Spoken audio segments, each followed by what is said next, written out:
하나님의 말씀은 고린도후서 3장 14절로 16절입니다. 고린도후서 3장 14절로 16절입니다. 고린도후서 3장 14절로 16절까지 말씀을 제가 봉독해 드리겠습니다.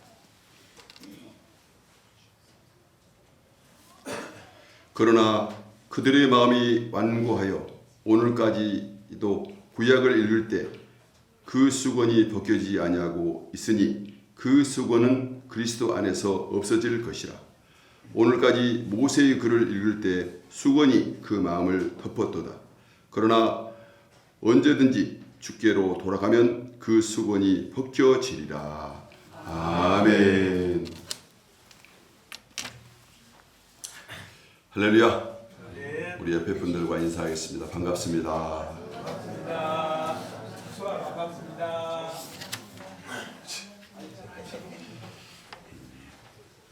사순절 기간을 보내고 계십니다. 우리가 5째 주 보내고 있는데 사순절 이 고난에 대해서 우리는 늘 감사하게 생각해야 됩니다. 왜냐하면 세상의 모든 일들은 아무리 세상이 좋아도 죽으면 끝납니다. 그리고 지옥 갑니다. 이게 세상의 일이에요. 그런데 하나님의 일은 죽음에서 시작된 게 아니라 세상 모든 산 다음에 끝난 게 아니라 하나님의 일은 죽음에서 시작돼요. 봄의 사순절이 있잖아요. 예수님이 십자가에서 죽으신 이 사건들은 우리가 예수 믿는 사람들은 하나님 안에서 죽은 후에 부활하여 사는 새로운 하나님의 백성임을 믿으시기 바랍니다. 부활의 영광을 통해서 새롭게 사는 것. 그래서 이스라엘 나라의 그 하루는 우리 한국 사람은 하루가 아침부터 시작되지만 이스라엘 나라 사람들은 하루는 밤에서 시작돼요. 밤에 자고 아침. 밤에 시작돼서 아침은 과정 속에 있는 것입니다. 우리 기독교인들은 예수 그리스도 안에 있는 성도들은 고난이라는 삶을 통과해야 그들의 삶이 더 복되고 힘을 얻고 생명을 얻는 줄 여러분 믿으시기 바랍니다. 옛날에 얼마 전에 외국 사람이 한국에 왔어요. 한국에 왔는데 봄에 오니까 개나리꽃이 너무 아름다운 거예요.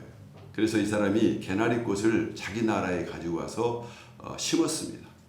그리고 한 해가 지나서 개나리꽃이 피어야 되는데 한 해가 지났는데 개나리꽃이 안 피인 거예요. 그래서 이상하다, 왜 안 피지 하고 생각을 했는데 이 개나리꽃은 모든 꽃이 공통점이 있지만 왜 꽃이 안 피냐? 그 꽃을 피는 그 꽃의 특징은 뭐냐면 혹한 추위를 견뎌야만 이 꽃을 핀대. 그래서 우리가 봄에 되면 꽃샘추위라고 하지 않습니까? 큰 추위는 하나님의 축복임을 여러분 믿으시기 바랍니다. 예수 믿기 때문에 이게 축복으로 와닿는 거지 세상 사람들은 이 고난을 싫어해요. 근데 이 개나리가 겨울을 견디고 혹한을 견디고 나면 봄에는 꽃을 핀대요.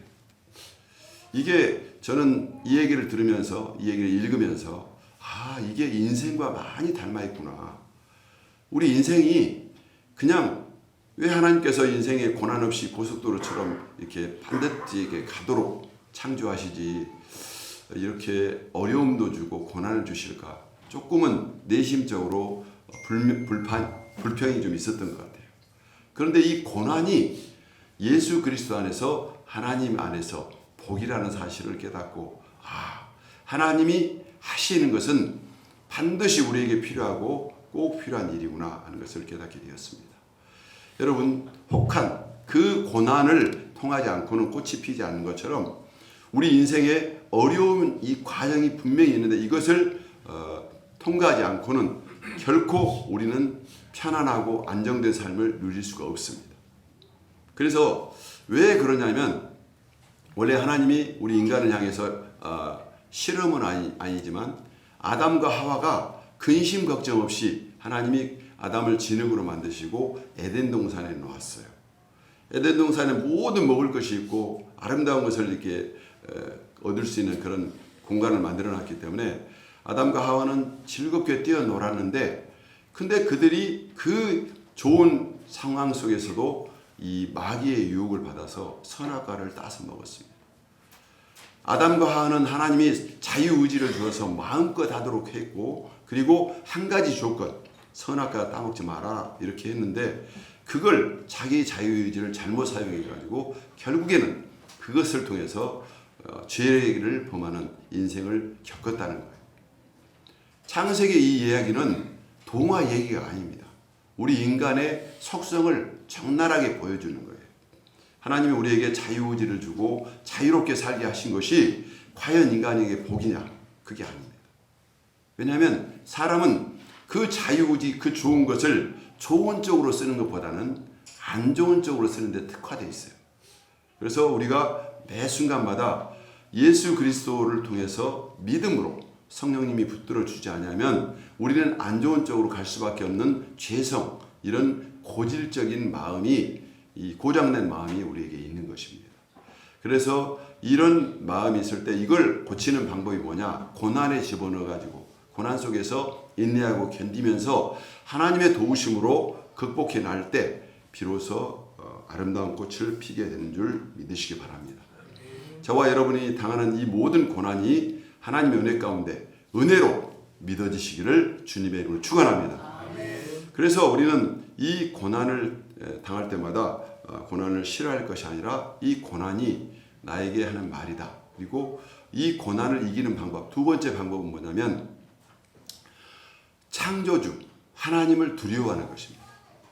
여호와를 두려워하고 경외할 때 사람은 자기를 조절하고 통제할 수 있답니다. 이게 인간의 복이에요. 자유롭게 무조건 놔둔 것이 아니라 브레이크가 있는 것이 바로 복인 것이죠. 그래서 네팔 사람들이, 그 네팔에는 여러분이 잘 아는 유명한 산이 있습니다. 히말라야 산. 히말라야 산 꼭대기가 그게 세계적으로 가장 유명한 산인데, 네팔 사람들은 히말라야 산을 올라가지 않아요.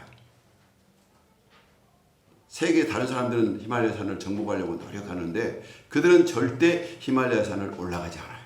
왜 그럴까요? 이 사람들은 히말라야 산을 정복의 대상으로 생각하지 않아요. 정복의 대상으로 생각하지 않고 히말라야 산 꼭대기에 경외의 대상, 두려운 대상, 저 높은 것은 하나님의 권한이다 생각하고 두렵게 경외할 뿐이지 그거를 정복하려고 하지 않아요. 그래서 이 두려움이 있는 그들에게 그 산악지대에 살면서도 안전하게 살고 기쁘게 살고 복된 삶을 누릴 수 있다고 합니다. 우리 신앙생활도 마찬가지입니다. 우리도 내 마음대로 자유롭게 돈 많이 벌어서 마음껏 집 사고 장가가고 이렇게 사는 것이 우리 인생의 복이라고 생각하는데 그게 아니에요. 진정한 복은 바로 하나님의 두려움을 알고 하나님 앞에 내 삶에 두려운 존재가 누군가를 깨닫는 것이 그 사람을 성공하게 만들고 복되게 만드는 그런 지름길이 되는 겁니다. 그래서 하나님이 하지 말란 말은 절대 해서는 안 돼요. 하나님이 하지 말란 말은 시험에서도 안 됩니다. 하나님은 두려운 존재고 하지 말란 말, 그리고 그 하나님을 두려워할 때 우리 인간은 어떠한 삶을 살 수 있냐면 지혜로운 삶을 살 수 있게 돼요. 여러분이 지혜를 그렇게 원하면서도 왜 안 되는 줄 아십니까? 내 마음대로 하게 돼요. 자유의지를 가지고. 그런데 하나님을 딱 보면 하나님이 하지 말라고 했어. 그래서 하나님의 말씀 앞에 순종하면서 우리 삶에 브레이크를 걸고 안 하다 보니까 결국에는 내가 덕이 되고 하나님의 뜻 가운데 내 신앙을 지키더라는 거죠. 신앙생활하면서 주일날 하나님의 이 음성 말씀을 듣고 깨닫게 되고 하나님이 이렇게 말씀하셨구나. 이 말씀을 우리 마음에 품고 마음에 지키는 것이 저와 여러분의 삶 가운데 복이 있는 거예요. 주일날 말씀 듣고 잊어버리면 안 돼요. 잊어버릴 때 그 새들이 와서 이 씨앗을 쪼아서 먹듯이 새들은 사탄을 의미합니다. 사탄이 와서 우리가 선포된 이 말씀을 기억나지 않도록 완전히 먹어버려요. 사탄은 우는 사자처럼 우리를 볼 수 없기, 사자이지만 우리가 볼 수 없기 때문에 우리가 하나님 말씀을 들을 때 이 말씀을 놓치는 경우는 사탄이 와서 먹어버리기 때문에 그렇습니다. 그래서 우리는 이 하나님의 말씀을 재미있는 얘기, 나의 교훈 이렇게 들어서는 안 되고 이 말씀은 반드시 지켜야 되고 우리 삶의 기준을 삼아야겠다 이렇게 생각하고 늘 말씀을 마음에 가지고 있는 사람이 어떻게 되냐? 변화되고 성장하게 되는 거예요. 세상에 하나님이 계시다는 사실을 아는 사람은 절대 죄를 짓지 못해요. 왜냐하면 하나님이 보고 계시니까. 그래서 여러분 말할 때나 행동할 때 늘 하나님이 나를 보고 계시고 함께 계신다는 사실을 여러분 믿으시기 바랍니다. 그래서 예수님의 또 다른 이름이 임마누엘. 예수님이 자신의 이름이 임마누엘이라고 하시는데 임마누엘이라는 말은 하나님이 함께 계시다는 거예요. 하나님이 함께 계시면 그 사람의 삶이 어떻게 되는 줄 아세요? 함께 되면 질서정연하고 지혜롭게 행동하면서 그 삶 속에서 뭐가 나오냐면 형통의 열매가 맺어져요. 하나님이 함께 할 때 여러분이 삶이 여러분이 노력하지 않아도 하나님이 함께 하실 때 우리는 분별력이 있고 뛰어나게 되고 그걸 세상 사람들이 주목하게 된 것입니다. 이 대표적인 예가 요셉이라는 사람인데 요셉이 형들에게 의해서 끌려갔잖아요. 팔려가서 그가 타지에서 그 언어도 잘 모르는 상태에서 부끄럽고 불쌍한 삶을 살았지만 요셉은 항상 어느 곳에 있든지 무엇을 하든지 성실하고 바르고 민첩하게 행동을 해요. 그래서 맡겨주기만 하면 일을 잘하는 거예요. 그래서 자세히 관찰해 보니까 그 주인이 관찰해 보니까 이 요셉과 함께 하나님이 함께 한다는 것을 발견한 거예요. 그래서 성경에 보면 요셉이 형통했더라 이렇게 말하고 있고 왜 형통했냐면 하나님이 그와 함께 한다는 사실을 세상 사람들이 보면서 하나님이 함께하면 삶이 형통하구나 하는 것을 보여준 거예요. 그래서 우리는 요셉을 통해서 예수님의 모습을 보는 겁니다. 저와 여러분 오늘 이 시간 이 예배에 나올 때 여러분의 삶 가운데 주님이 함께 하심을 믿으시기 바랍니다. 그래서 여러분이 기대하세요. 내 삶은 형통하겠구나. 내 삶은 잘 되겠구나. 나는 복이 있구나. 여러분이 느끼고 항상 어느 곳에 있든지 세상에 힘든 순간이 있다 할지라도 한 번도 약속을 어기지 아니하는 예수님은 나와 함께 하시고 그 하나님은 나와 함께 함으로 나 삶은 형통하겠구나 하는 그런 믿음을 가지시기를 주님의 이름으로 축원합니다. 근데 재미있는 것은 요셉이 어떻게 그렇게 형들에게 팔렸느냐 이거죠. 요셉이 왜 팔렸냐면 미움을 받아서 팔렸어요. 형들이 미워해가지고 이 요셉을 팔아버렸어요. 바꿔 말씀드리면 예수 믿고 교회 잘 다니면 칭찬받아야 되는데 세상 사람들이 여러분을 미워해요. 근데 이 미워하는 게 뭐냐면 그게 복입니다. 성경은 그들이 형의 미움을 받아서 복의 길로 간 요셉을 말하고 있는데 우리는 영적인 깊이를 모르기 때문에 거기서 끝내버려요. 우리가 미움을 받고 짜증낼 것이 아니라 미움을 받으면 이렇게 해석을 해야 돼요.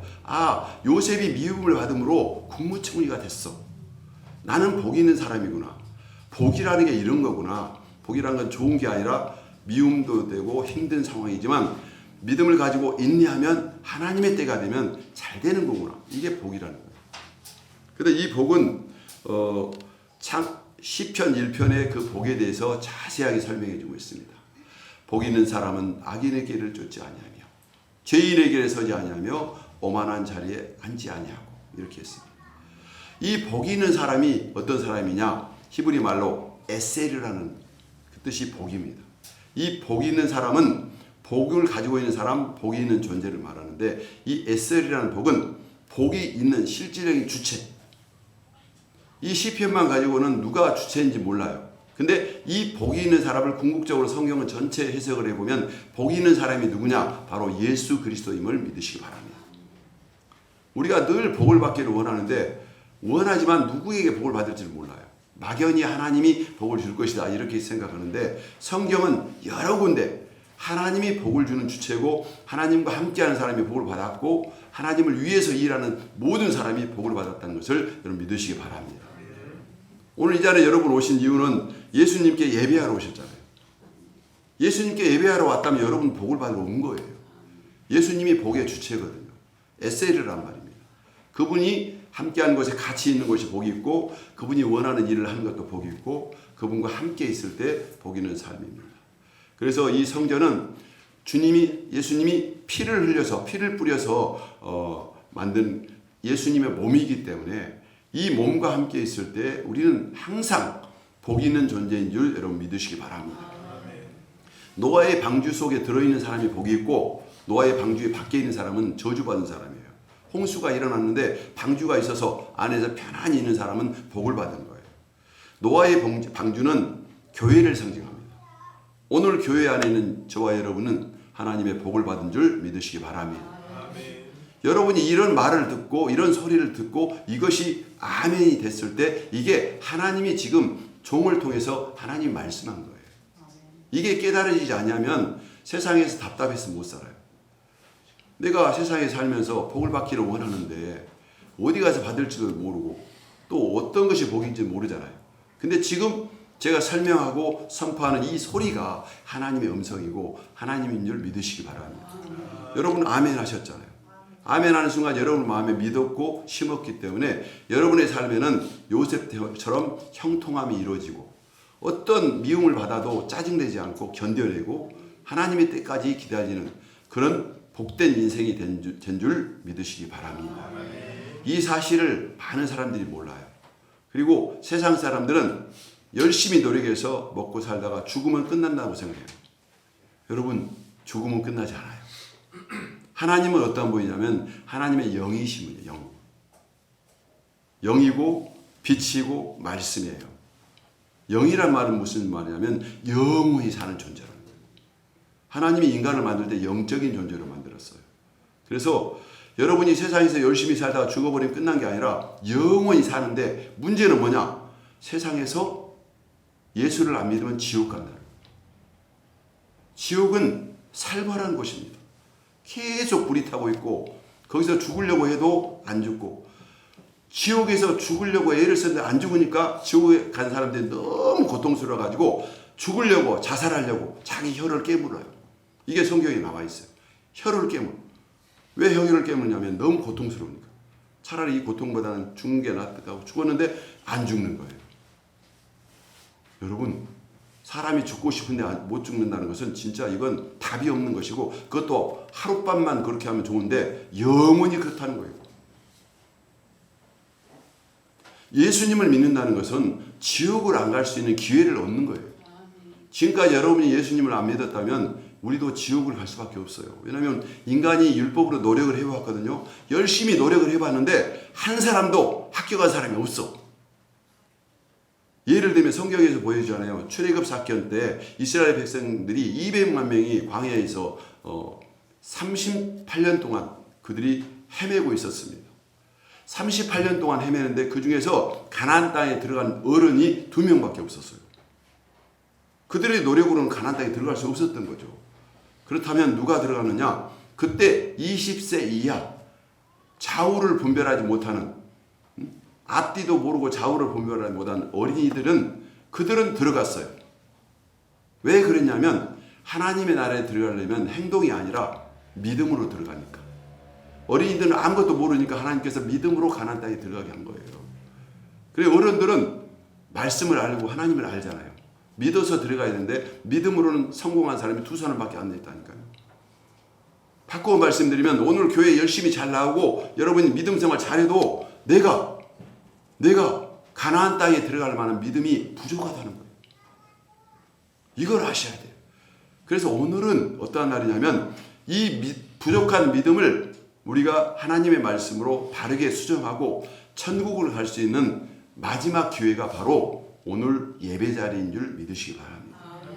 많은 사람들이 교회 다니면서 교회를 다녀줘요. 여러분 교회 다녀준 게 아니에요. 오늘은 정말로 마지막 기회고 오늘 예수를 안 믿으면 내가 지옥 갈 수밖에 없다니까. 그런데 왜 예수가 필요하냐면 예수님은 우리가 지옥 갈 수밖에 없는 믿음이 약한 줄 아시고 대신 십자가에서 죽어주셨어요. 피를 흘려주셔가지고 그리고 하나님이 길을 열어주셔서 새로운 길이죠. 내가 십자가에 죽었으니까 너희들은 나를 믿기만 하면 지옥에 안 가고 천국 간다. 복된 소식 아니에요?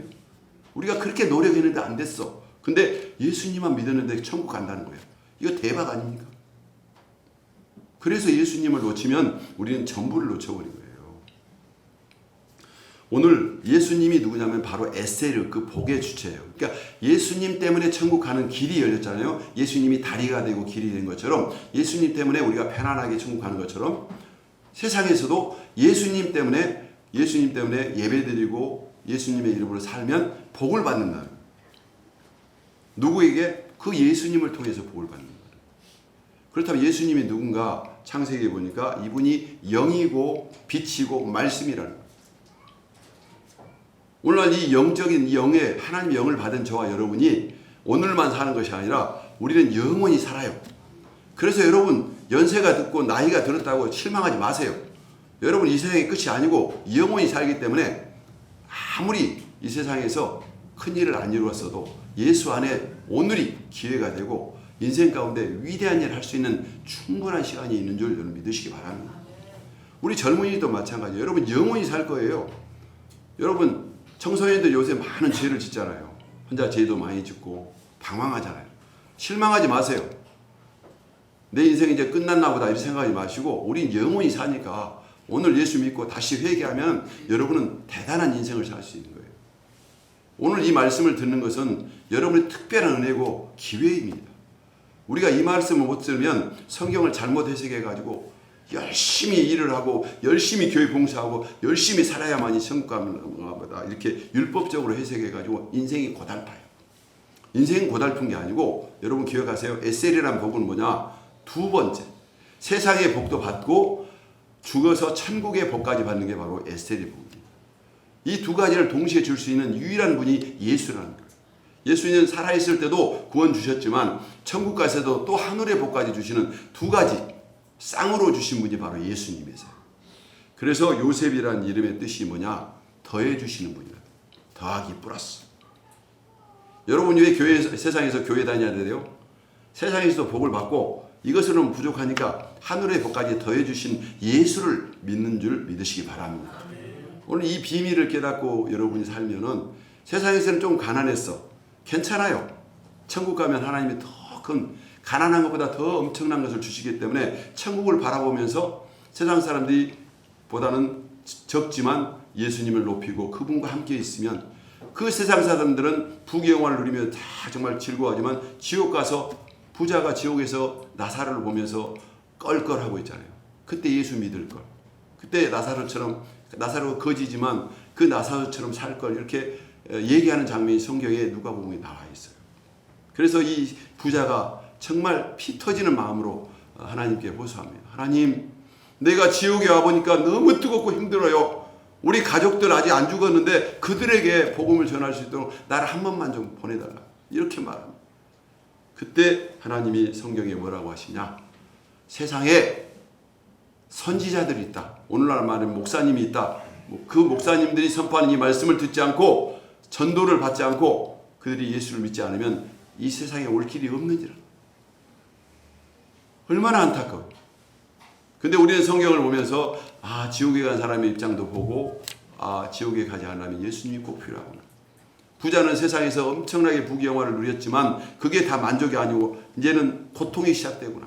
성경은 이렇게 말하고 있습니다. 너는 세상에서 편안함을 누렸고 나사로는 세상에서 고통을 받았으니 이제 나사로는 평안함을 누리고 너는 세상에서 지옥에서 고민을 받는다. 이렇게 말하고 있어요. 그 부자가 가장 더 힘든 것은 뭐냐면 이런 일을 바꿀 수가 없다는, 기회가 없다는 거예요. 기회를 놓쳐버렸다는 거예요. 그래서 오늘 여러분 교회에 와서 예수님 믿는 이 시간은 저와 여러분에게 어마무시한 복입니다. 에셀의 복을 받을 수 있는 기회고, 또 받을 뿐만 아니라 우리가 섬기고 또 하나님의 섬기는 모든 시간을 드린 것들은 하나님이 계산해가지고 다 상급의 심판을 통해서 우리에게 주시는 분이에요. 여러분이 교회를 해서 정말 열심히 하세요. 우리 교회는 여러분이 지금도 잘 되지만 영원히 잘 되고 자손만대 천대까지 복을 주기 위한 마지막 기회가 우리예요. 아멘. 여러분도 복을 받고요. 그리고 또 하나님께서 더해갖고 하늘나라의 복까지 더해주신다고 하잖아요.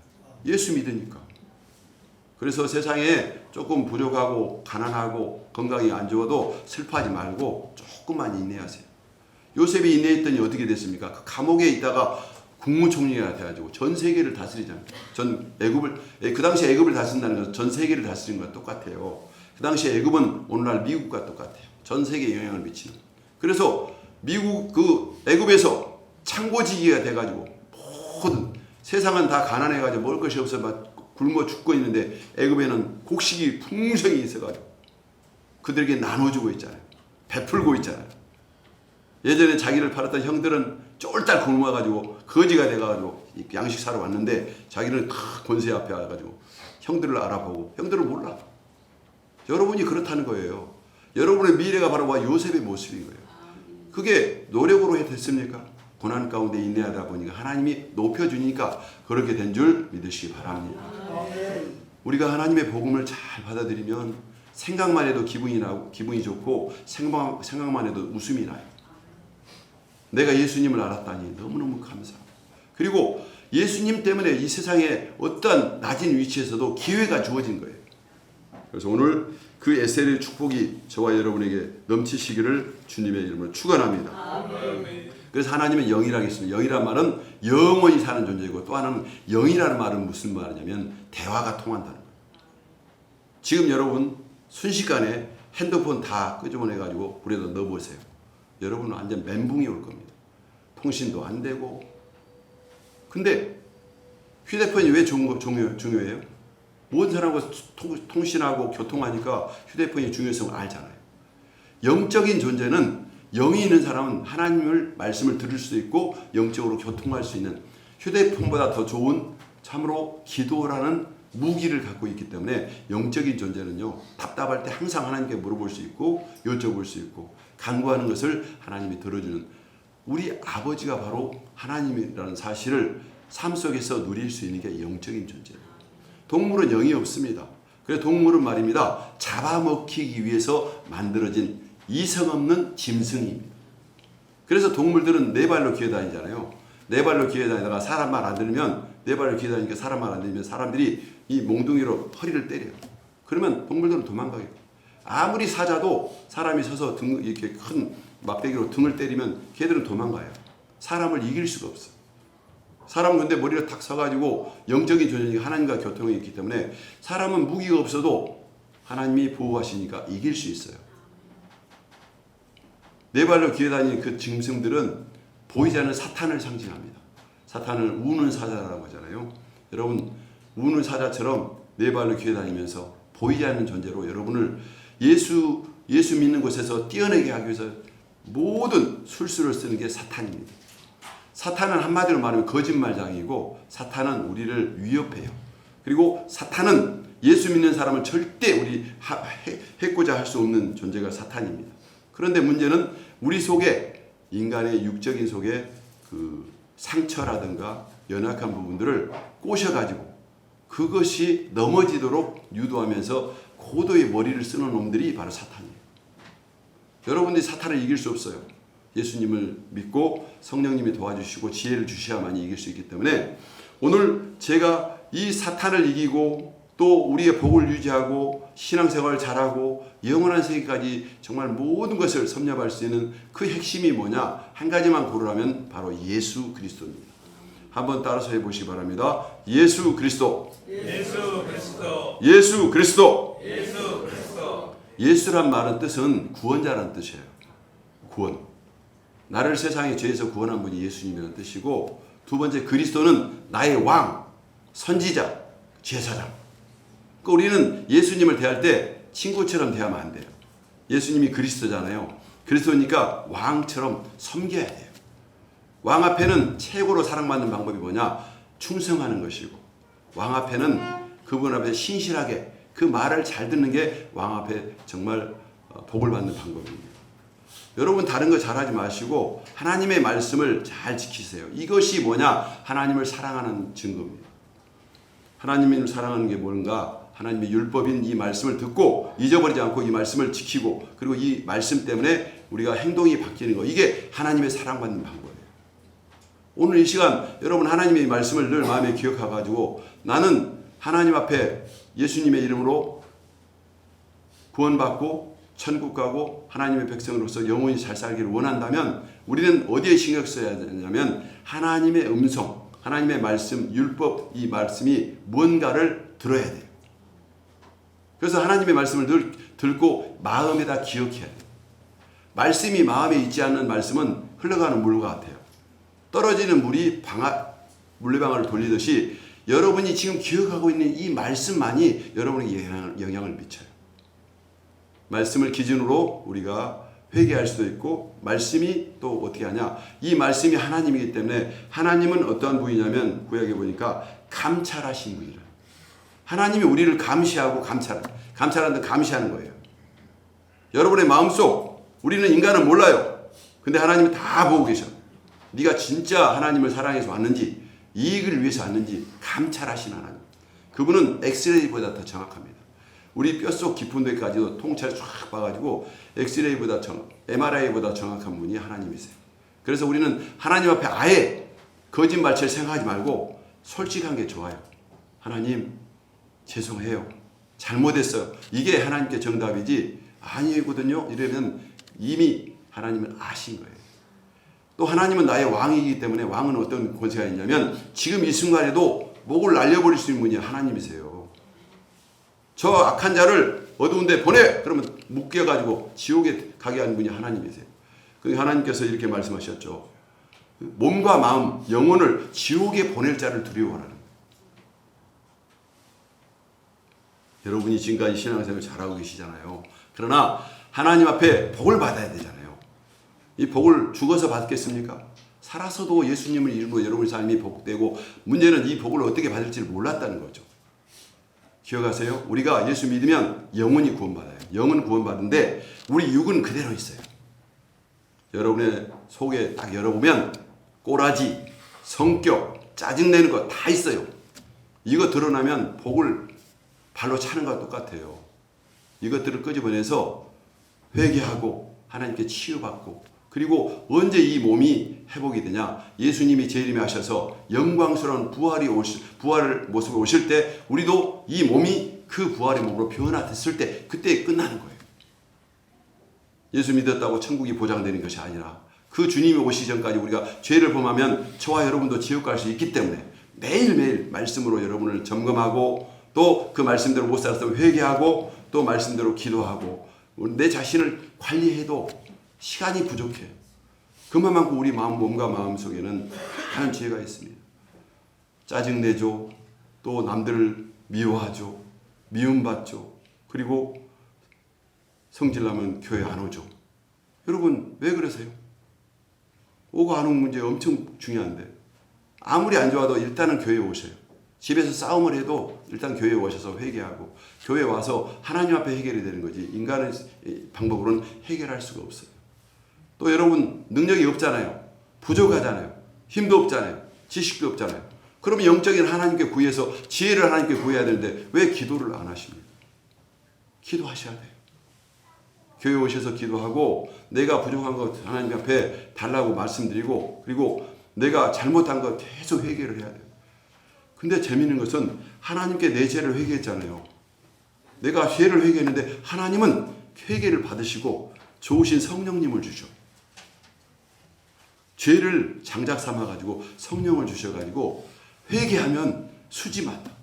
그래서 여러분이 속에 죄가 발견되거나 실패하거나 넘어지면 짜증내지 말고 회개하면서 사실대로 주님께 아뢰면 그 고백을 통해서 하나님이 그 마음속에 성령님이 들어오셔서 불같이 그를 죄를 태워주시고, 그리고 다시는 죄를 짓지 않도록 그 사람에게 경계심과 함께 하나님을 두려워하게 만드는 영적인 사람으로 바꿔준 줄 여러분 믿으시기 바랍니다.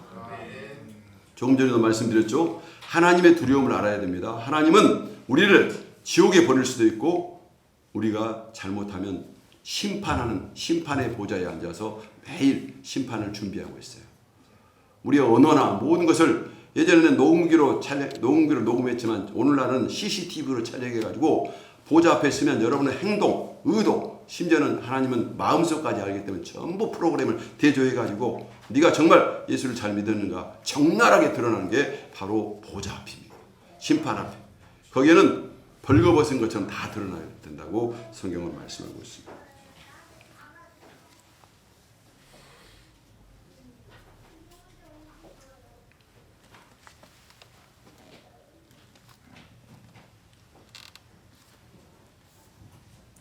오늘 말씀에 보니까 그러나 그들의 마음이 완고하여 이렇게 말씀하고 있잖아요. 완고. 여러분 이 완고한 마음이 우리에게 있습니다. 완고라는 것은 굳어지면서 고집이 많은 것을 완고라고 해요. 이 완고한 것을 해결해야 됩니다. 이 완고한 것을 어떻게 해결할 수 있을까요? 그 완고한 것이 뭔지 알아야 이걸 해결하게 되는데 이 완고한 것이 성경에 보니까 완고한 게 뭐냐? 바로 그것이 우상 숭배와 똑같은 죄라는 거예요. 사울이라는 사람이 이스라엘 1대 왕이에요. 1대 왕이 왕으로 세워놨더니 이놈이 완고해갖고 지 마음대로 하는 거예요. 그래서 하나님께서 피해주셨잖아요. 사울이 완고해가 고집이 세가지고 하나님 말씀을 안 듣고 무시하고 자기 뜻대로 하니까 하나님이 그를 폐해가지고 그 가정을 풍지박산을 만들어버렸어요. 사울만 아니야. 우리도 마음 깊은 곳에 완고한 마음, 화를 내고 짜증내고 또 나만 위하는 이기적인 마음이 정말 크게 도사리고 있습니다. 여러분 그런 거 버리세요. 그것 때문에 우리 모든 생명이 지옥 가게 돼 있고 무서운 거 아니에요? 우상 숭배라는 것은 하나님보다 앞서는 모든 게 우상이에요. 근데 하나님이 그 사울이라는 삶을 통해서 하나님이 싫어하는 것이 바로 완고함이고 교만함인데 이 교만한 자는 이렇게 해결한다고 그 사울의 가정을 통해서 보여주고 있습니다.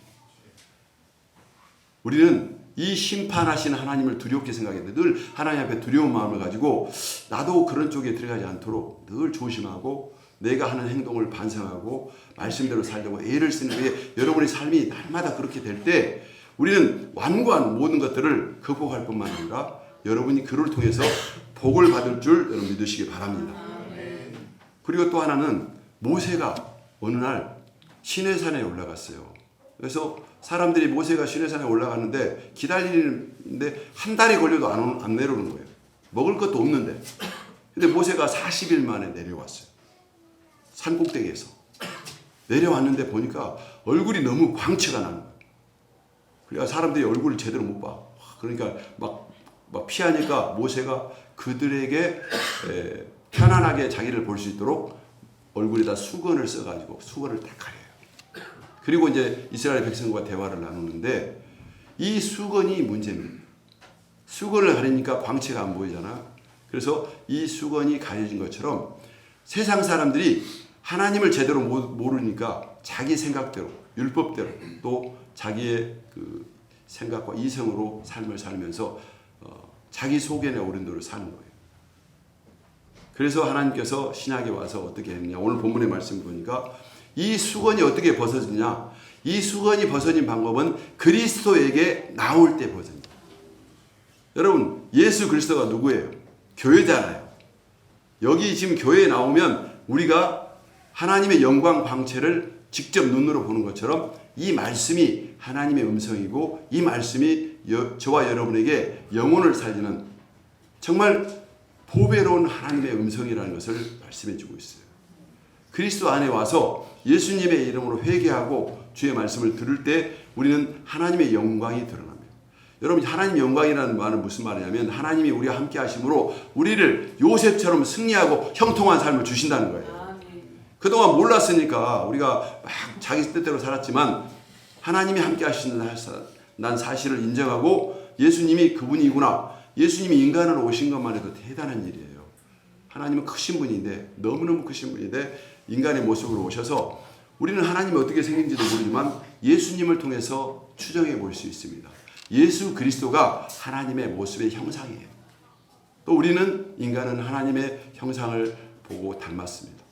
그래서 오늘 여러분에게 이 여러 가지 말씀을 드렸지만 저와 여러분이 복이 있는 존재라는 거예요.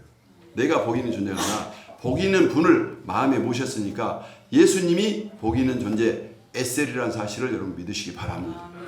근데 이 복이 내게 흐르지 않는 이유가 뭐냐? 내 마음속에 완고한 마음, 고집, 꼬라지, 또 세상적인 생각은 나만을 생각하는 이 죄가 항상 사자처럼 우리 마음속에서 웅크리고 있으니까 이 뱀 같은 것을 우리가 뽑아내야 돼요.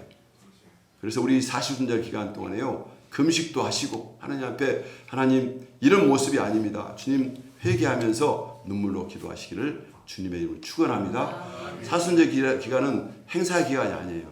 내가 이 속에 있는 그 죄를 뽑아낼 수 있는 마지막 기회고, 예수님의 복이 나의 복으로 잡을 수 있는 그 기회고, 예수님이 그만큼 귀중한 분이구나, 내가 주님을 위해서 헌신하고 주님을 위해서 높여야겠다, 나의 삶을 모두 주님으로 맞추는 마지막 기회인 줄 여러분 믿으시기 바랍니다. 그래서 예수님을 마음에 모신 것도 복이고, 예수님을 위해서 예수님의 몸인 교회가 하는 일에 동참하는 것도 복이고, 예수님의 계획을 가지고 여러분이 전도하는 것도 복이고, 예수님과 관련된 모든 일은 저와 여러분에게 복이에요. 여러분의 삶이 그런 일을 하면서 삶 속에서 어려움은 있지만 인내를 가지고 기도하면서 성령님이 도와달라고 기도하시게 되면 여러분의 삶에 엄청난 기쁨과 열매가 맺어요. 그래서 한 사람만 전도해도 천하보다 귀한 영혼을 구원하는 어마무시한 축복이 오는데, 여러분 매일매일 삶을 그냥 흘려보내고 나만을 위해서 살지 말고 영혼을 구원해서 그 한 사람도 나처럼 예수 믿고 복을 받아서 천국 가도록 끊임없이 기도하고 말을 전하세요. 이 말을 할 수 있는 기회가 바로 오늘입니다. 오늘 저와 여러분이 복을 받는 그 복을 나도 누리고 가족들에게 전하고, 그리고 요셉처럼 담을 넘어서 영향력을 미칠 수 있는 축복이 예수 그리스도를 통해서 오늘 저와 여러분에게 주어지게 된 것입니다. 오늘 그 예수님을 높이고 예수님을 사랑하고 예수님을 말씀을 가장 여러분의 삶 가운데 염두에 두면서 주님처럼 살려고 결심하시기를 주님의 이름으로 축원합니다. 한 번만 따라서 해보시기 바랍니다. 예수님은 나의 왕입니다.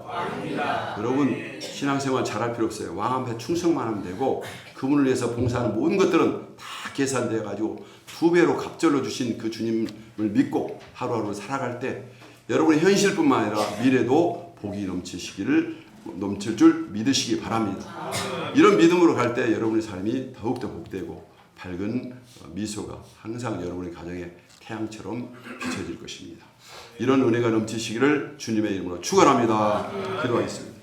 하나님, 오늘 귀한 말씀을 주시고 예수님이 복이 있는 베세리의 축복의 주체자였고, 그 예수님 때문에 우리가 믿음으로 이렇게 살게 하신 것을 감사드립니다. 모세를 통해서 가졌던 그 수건이 그리스도 안에서 벗겨지듯이 오늘 이 예배가 예수 그리스도와 하나님을 향한 복을 받는 복된 장소가 되게 하신 것을 감사드립니다. 교회를 위해서 늘 수고하시는 두 분 장로님들과 우리 안수 집사님, 권사님들, 또 우리 집사님들, 이곳에 참석하는 모든 분들이 예수님을 바로 알아 예수님처럼, 예수님 때문에 복을 받는, 요셉처럼 복을 받는 그런 인생들로 나아갈 수 있도록 도와주시옵소서. 우리가 미움을 받아도 짜증내지 않고 미움을 수용할 수 있는 영적인 믿음이 깊어지게 하여 주시옵소서. 감사하며 축복하고 예수님의 이름으로 기도합니다. 아멘.